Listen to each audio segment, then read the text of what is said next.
बिस्मिल्लाहिर्रहमानिर्रहीम। आज हम सूरह अल-फातिहा की दूसरी आयत अर्रहमान अर्रहीम का तर्जमा सीखेंगे। बिस्मिल्लाहिर्रहमानिर्रहीम में हम इसे सीख चुके हैं, मगर दोबारा सीखने से यह हमें अच्छी तरह याद हो जाएगा। यह आयत दो अल्फाज पर मुश्तमिल है। पहला लफ्ज़ है अर्रहमान। अर्रहमान लफ्ज़ अलिफ लाम और रहमान से मिलकर बना है।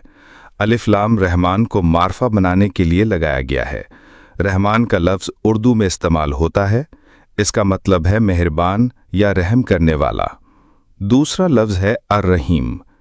अर्रहीम भी अलिफ लाम और रहीम मिलकर बना है। यह अलिफ लाम इसे मार्फा बनाता है और रहीम का मतलब है रहम करने वाला। आयत का मुकम्मल तर्जमा हुआ निहायत मेहरबान और रहम करने वाला।